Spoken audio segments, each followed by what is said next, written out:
Welcome to the 1994 British Touring Car Championship. Right then, hello and welcome back to GTR2 and round 11 of the 1994 British Touring Car Championship. This round marks the halfway point in the season, and it's been a rather hectic first half of the season so far. We didn't get any points yesterday. Again, I thought the points went down to 15th. They don't, they only go down to 10th. So yeah, we're hoping to get some good points today. We are starting in the top 15, which is absolutely great. So without further ado, I'll hand it back over to Josh for the starting lineup for round 11. So after an eventful round number 10 here at Brands Hatch, let's see how the drivers line up for round number 11. Bearing in mind, these of course are the finishing positions of the previous race results. So it is Gabriele Tarquini taking pole, and alongside him is Steve Soper in P number 2. Joachim Winkelhock starts row number 2, and he has John Cleland alongside him. Tim Harvey in the first of the Lagunas starts row number 3. He has the impressive Will Hoy alongside. It is David Leslie next on row number 4, and Jeff Hallam, John Cleland's teammate, alongside. Alan Menu starts row number 5. He has the first of the Ford Mondeos in Paul Radisich alongside him. Row number 6, the second of the Mondeos in Andy Rouse and Dan Bartlett in the first of the Volvo 850s. And on row number 7, it's Patrick Watson. He has Rickard Rydell alongside. The first of the independents now, it's James Thompson in his Peugeot 405 and Julian Bailey alongside him. Row number 9, it's Jan Lammers and another independent in James Kay. Row number 10 is an all Nissan Primera affair, Eric van der Poel alongside his teammate Keith O'Dore. Eugene O'Brien starts row number 11, Chris Goodwin alongside him. Row number 12, it's Nigel Smith. He has Tiffany Delph Company on that row. And on row 13, it's Amish Irvine and Ian Kahn. Starting at the back of the grid due to an engine failure in the first race, lucky to be on the grid at all, it is Giampiero Simone. It'll be interesting to see how much progress he can make from that lonely grid position. All that remains for me to do now is to hand you back over to Dan for the race start and race commentary.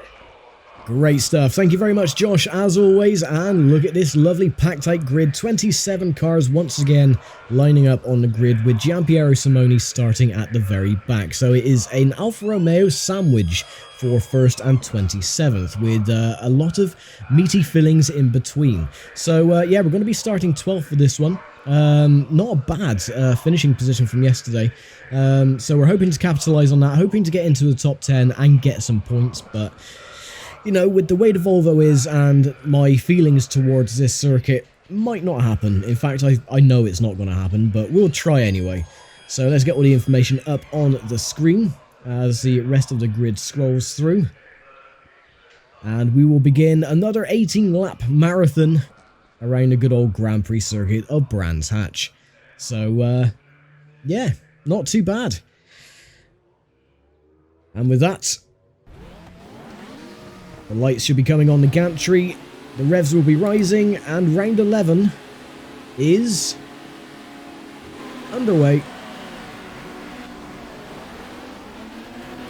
Just needed to blip the clutch a bit there, just because the car was bogging down on the takeoff.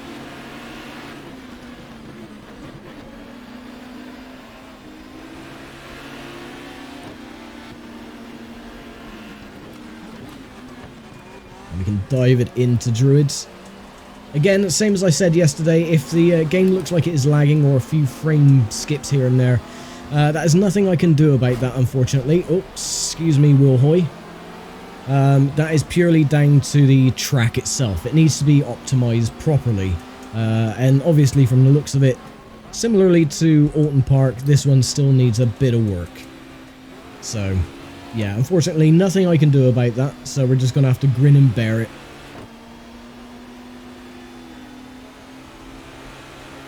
But not a bad start up into 7th.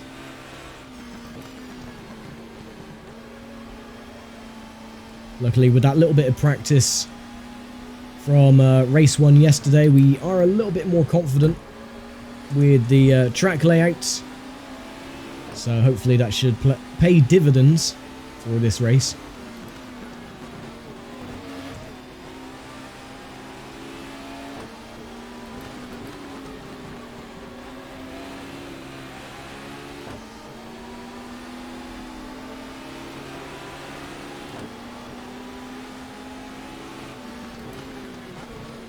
through clearaways for the first time. Both the Ford Mondeos are Paul Radicic and Andy Rice directly behind, fighting for position. And a dive up the inside for Radicic.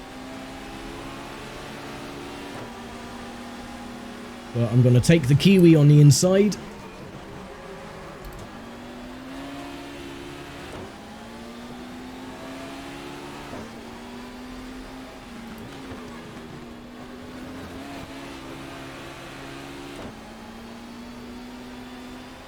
And back up into 7th.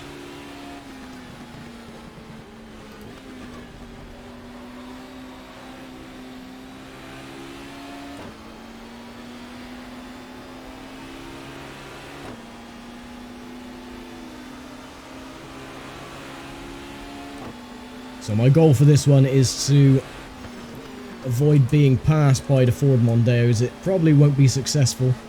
As you can see, they're incredibly quick on the straights. And they outpace my heavy Volvo 2-1, so yeah, it looks like I'm going to have to concede defeat and let them pass me at some point, but not just yet. I'm just going to try and hold my own.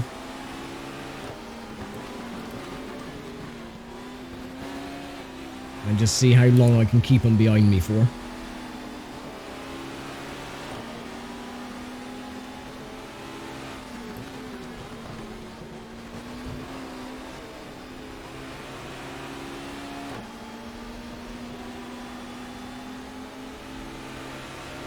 So already at the start, Jochen Winkelhock has the fastest lap time.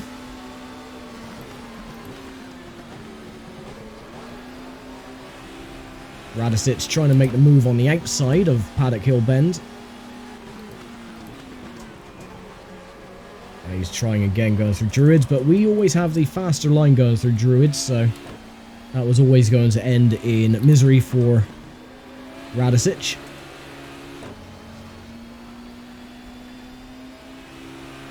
Last at the moment is Tiff Nadell. And where's Simone? He's only made up 2 spots from the start. He's only up into 25th place from starting 27th. Of course, he had the retirement yesterday, only completing 4 laps of the 18 laps with an engine failure. And unfortunately, that caught up a few others as well, with a bit of body damage to one of my team Volvos as well. But he was the only retirement, so the attrition rate yesterday was very, very lax.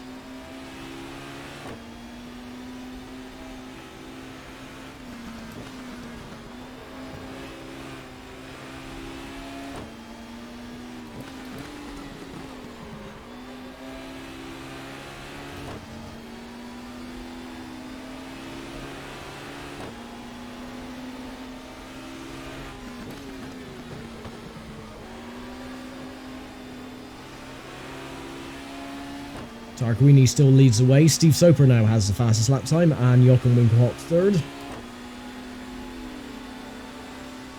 Looks to be a repeat performance from yesterday, by all accounts.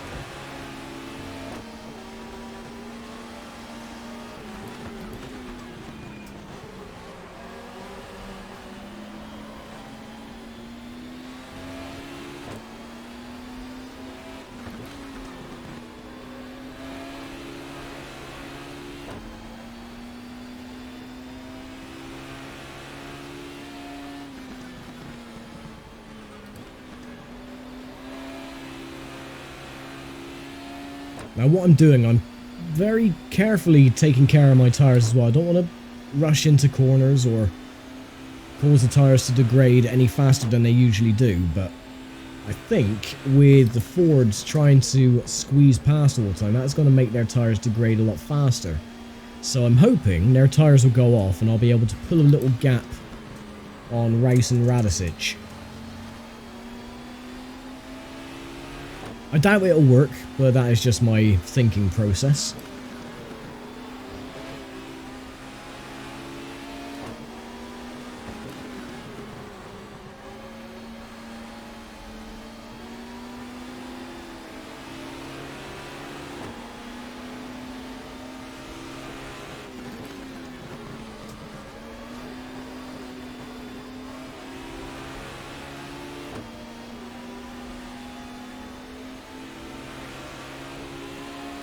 As we begin lap 5, 14 to go.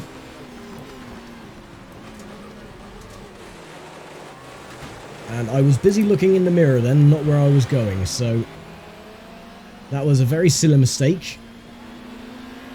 But I don't think that's done any damage to the car whatsoever, so it was bound to happen.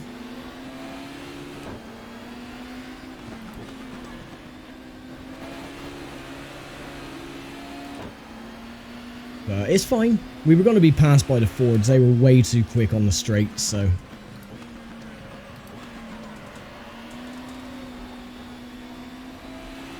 and we're still only in 12th, which is where we started, which isn't bad, you know, by all accounts.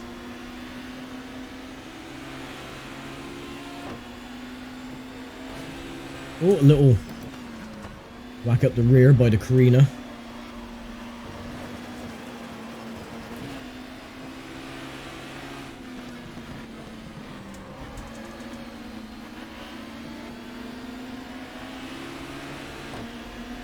Menu looks like he's not going that quickly either. We're gaining a little bit on him.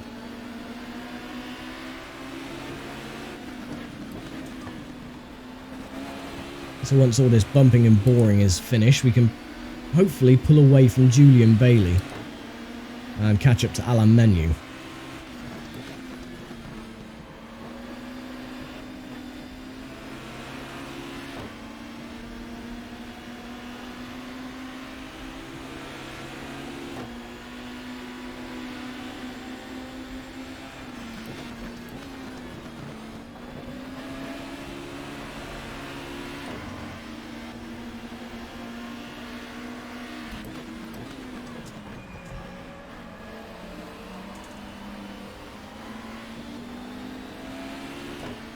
Gain a little bit of time back on the Renault.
Okay, starting lap 7.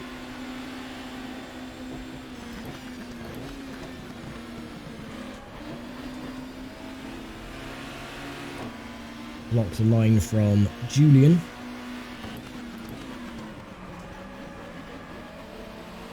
Mess up Druids, but we shouldn't lose the position. No, Patrick Watts went wide as well.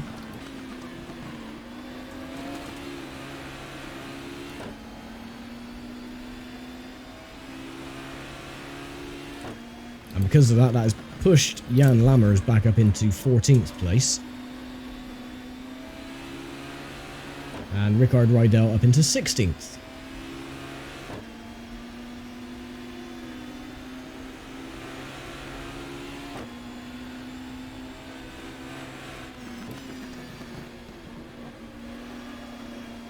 But unfortunately, we do have a bit of a train behind us now, you can see in the mirror. It's strange how we didn't really have a train as such yesterday. We were pulling away from some of the, you know, rear enders, but today not so much luck.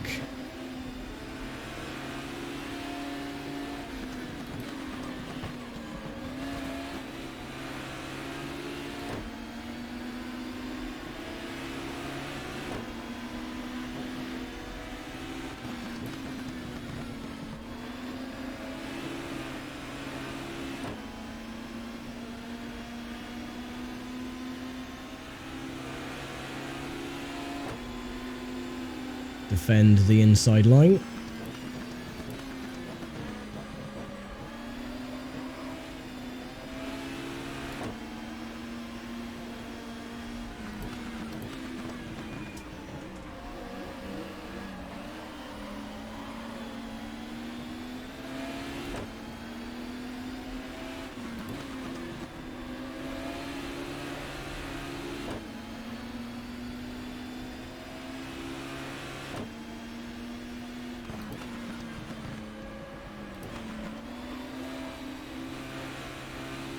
Aluminium's got past David Leslie in the Zados, so he is next on the list, but I don't think we'll be catching him. The fast nature of the Grand Prix layout, we're just too slow, lagging too much on top end speed, so...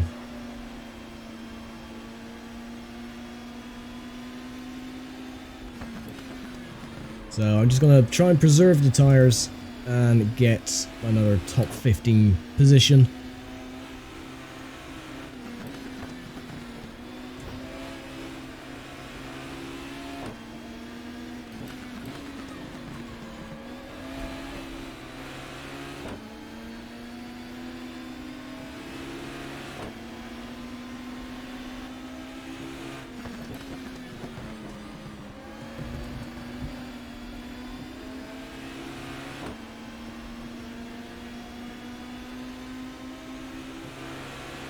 Yeah, he's going to get past anyway, so I might as well just let him go.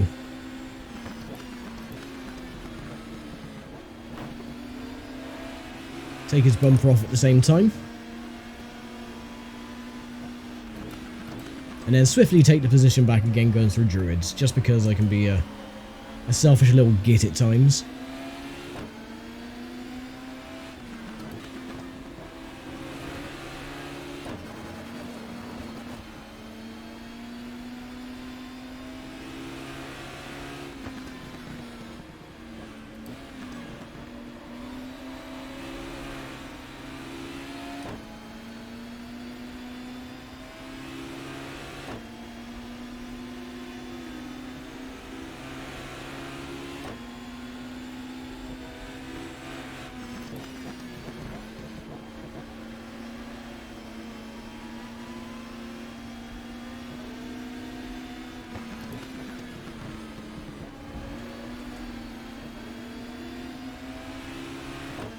Really what I'm doing, I'm playing the team tactics. I'm slowing down Julian Bailey so that Rickard Rydell can catch up and potentially take the spot. Which it looks like he's trying to do, but failing miserably.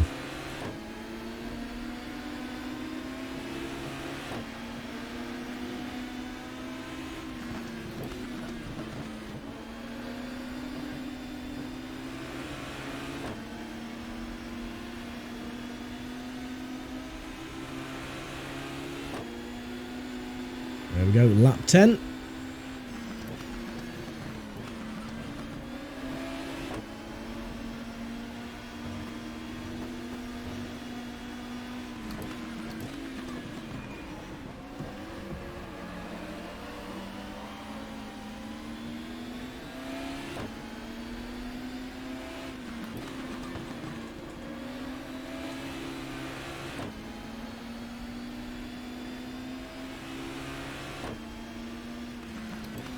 Seems like Julian Bailey cooked his tyres a little too much and is having to drop back into the clutches of my teammate of Jan Lammers and Rickard Rydell, who's behind him, so could be a Volvo 12th, 13th and 14th if this keeps up.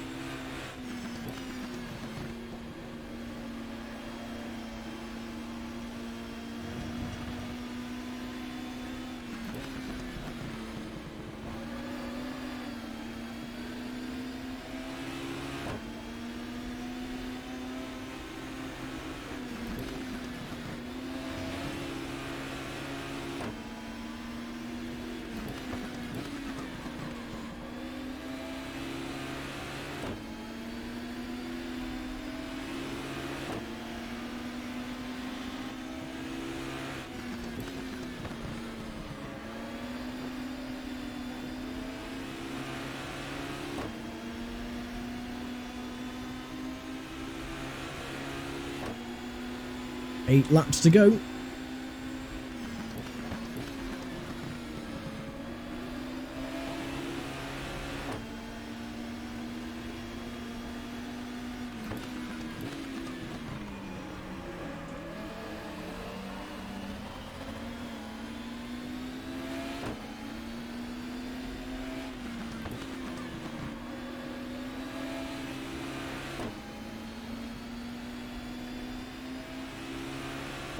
And looking back on Giampiero Simone, he's only moved up a few spots at the moment.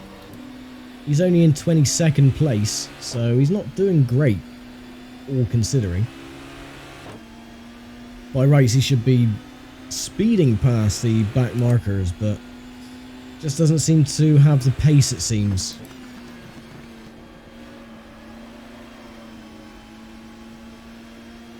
Probably still reeling from the engine failure from yesterday, so who knows.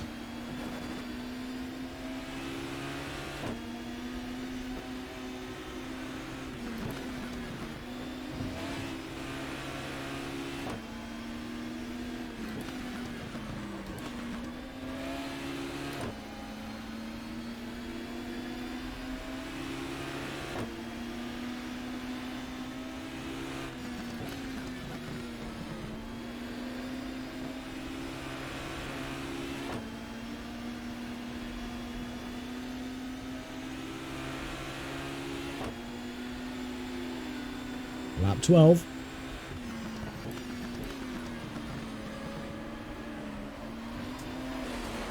No. Get off the gravel.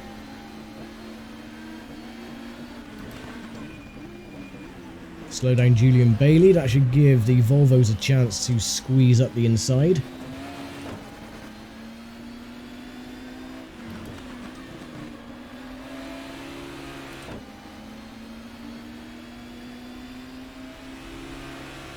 Well, one of them at least. Rickard Rydell's dropped back.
Rydell seems to be struggling with pace as well. He's now fallen back into the clutches of Julian Bailey. Front of the car is understeering.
Okay, again, sorry for not saying too much, I'm just concentrating. I don't want to make any other mistakes that could jeopardize my top 12 finish. Again, it's at the points though, but top 12 is a top 12.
On the positive side, we are going to finish where we started, so we haven't gained, we haven't lost, which, in my opinion, is a win.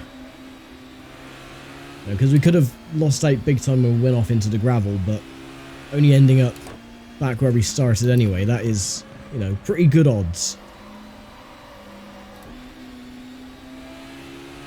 And we're pulling away now from Jan Lammers in the sister Volvo.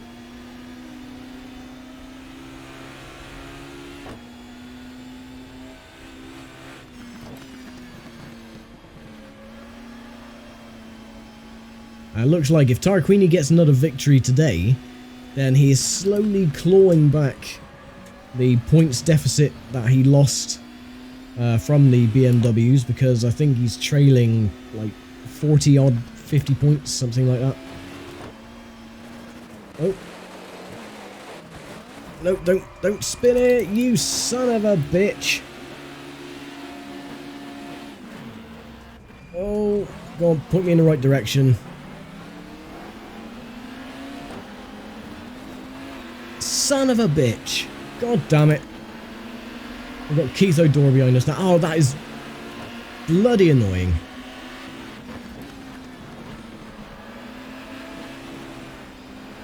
So we're not going to finish where we started. We're going to finish in bloody 17th.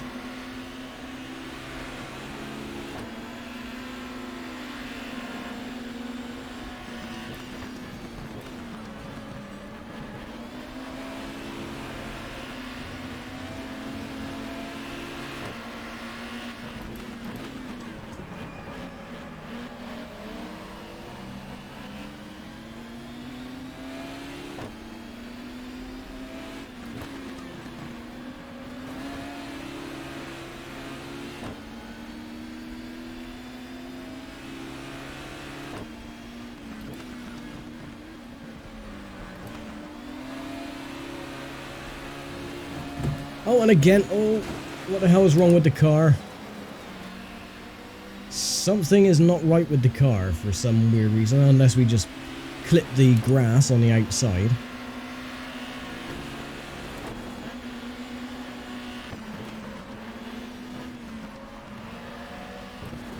Yep, something is definitely broken. Oh my word, cars are trying to mount my Volvo like you wouldn't believe.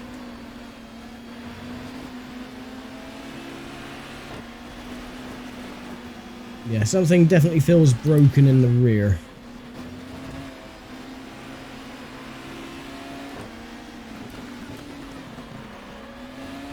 Or that could just be me overthinking things, but... try and get past the 2 Nissan Primeras, at least.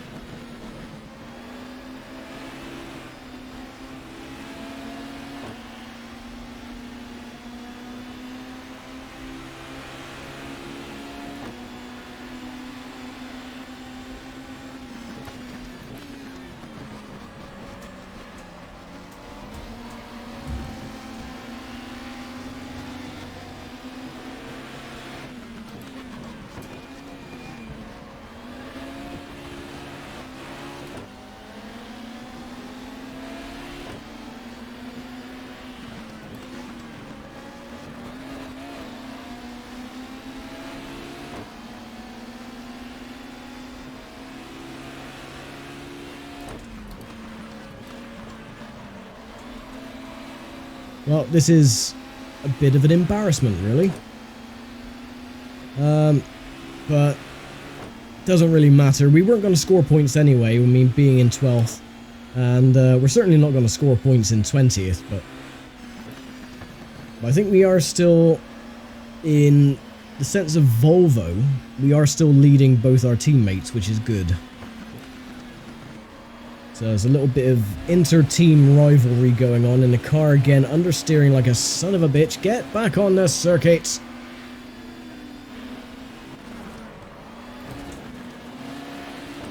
Now that was my fault, I did put a wheel on the grass.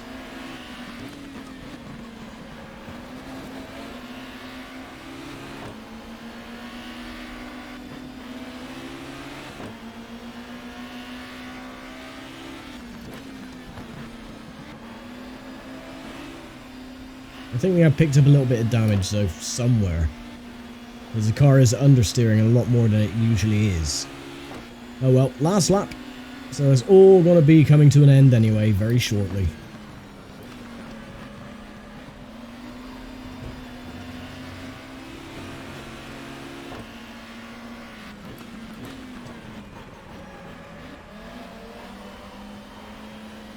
Oh, and we have someone, looks like it's blowing an engine. Don't know who that is yet. We will get confirmation once we see the plume of smoke a bit clearer.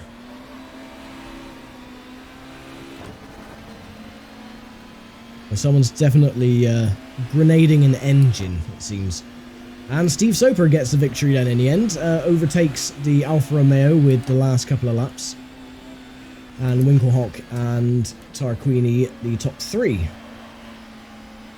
That's all well and good. I am more concentrating on trying not to lose any more bloody positions.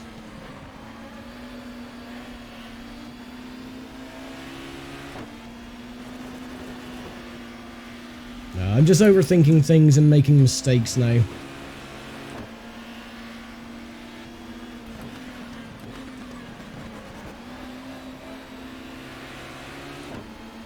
So it looks like 21st place is going to be our reward for screwing up multiple times. But, oh well, that's what we get, I suppose, for tooting our horn before the end of the race. And there we go, 21st. That was a bit of a bleep show, that was, wasn't it?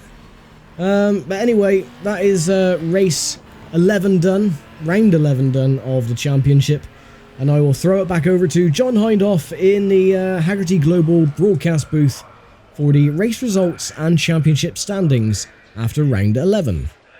The Sunday race at Brands Hatch on the Grand Prix circuit saw the same top 3, but it was a win for the BMW this time. Steve Sober taking the top step of the podium ahead of Smoking Joe Winkelhock, his teammate in second. Gabriele Tarquini having to make do with 3rd position in the Alfa. Tim Harvey 1 place ahead of John Cleland, and Will Hoy once again in 6th position. A delightful double for James Thompson. The Sunday race, same result as the Saturday race. He wins it for Peugeot in his 405 MI16. And it's James Kay again in 2nd place in the Toyota Carina. Nigel Smith on the third step of the podium ahead of Hamish Irvine in the BMW, Ian Khan and Chris Goodwin 5th and 6th.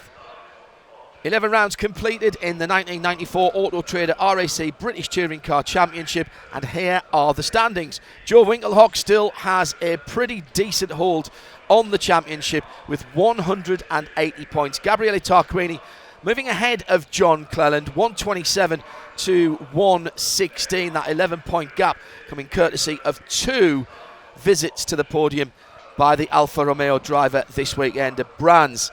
John has a 10-point lead over old rival Steve Soper for BMW, and then it's a bit further back to 5th place Roberto Ravaglia, again in the FINA BMW team. Jeff Allen holds on to 6th place in his Vauxhall Cavalier. In the Total Cup for privateers, it's James Kay with a mighty lead over Nigel Smith in the Cavalier in 2nd. James Thompson doing himself the power of good with 2 wins here this weekend. He's into 3rd position ahead of Jeff Steele for BMW, Chris Goodwin in the Vauxhall Cavalier, and Ian Khan in 6th position in his Vauxhall Cavalier. And that concludes the day's racing here at Brands Hatch Grand Prix Circuit. All the teams are packing up their things and trickling out of the circuit one by one. I would just like to extend my sincerest thanks once again to Josh of the Moaning Yorkshireman for the amazing grid walks, and for the legendary John Hindhaugh for the race results and point standings this week. So yeah, I will leave it here for now. Thank you very much for watching. As always, I will have some extended highlights of the season so far, as we are at the halfway point of the championship. And yeah, I will leave it here. So from myself, Josh and John, we'll see you next time. Bye for now.